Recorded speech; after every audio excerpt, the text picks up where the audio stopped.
Ms. Richards, thank you for meeting with me. High school sports has been a roller coaster to resume, but to be sure, as we progress with safety measures, is it safe to assume that things are rolling again? Yeah, we got approval last Friday from Pickens County to move forward with the Colorado Department of Health. So we got approval to move back to more of our full numbers. We had been operating at reduced numbers.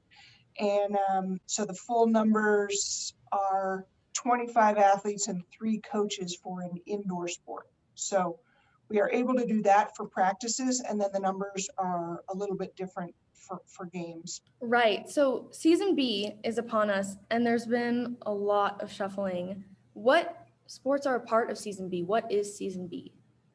So season B is our traditional winter sports. So alpine, Nordic, girls swimming, boys basketball, girls basketball, and hockey. They started practice 2 weeks ago, and they'll play their competitive season through the end of February, and then postseason stuff starts right as season C starts. So it's hectic, but it's good. Yeah, I mean, reflecting on what you said, that it's hectic, what have you had to do as the athletic director to ensure that everyone stays safe and follows COVID guidelines, whether it's for practices, games, traveling for away games, even tryouts?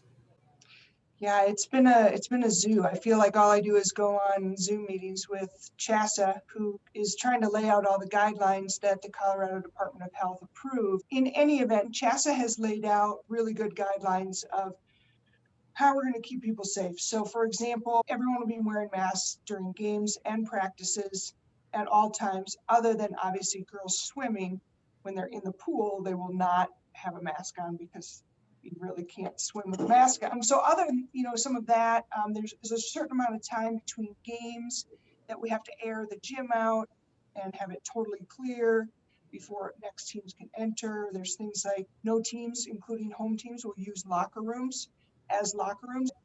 Teams will have to come dressed to games, including our home teams. So there'll be some adjustments to things like that. But the key thing is that we're getting to play. And even though we can't have spectators right now, we're going to be able to live stream a majority of our games, and we're trying to make it work. And I just, I hope that everybody keeps in mind the whole goal is to get the kids back playing.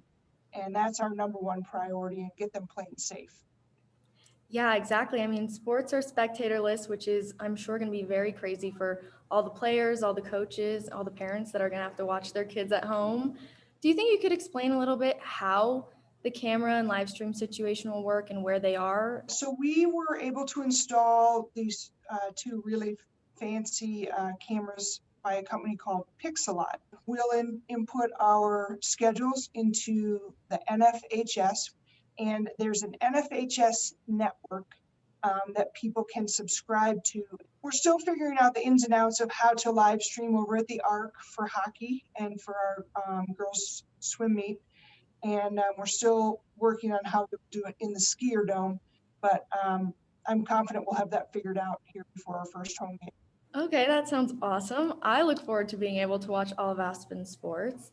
And to all athletes, make sure that you stay safe and don't come to practice if you're feeling ill or have come into contact with anyone who has tested positive. We want our sports to continue.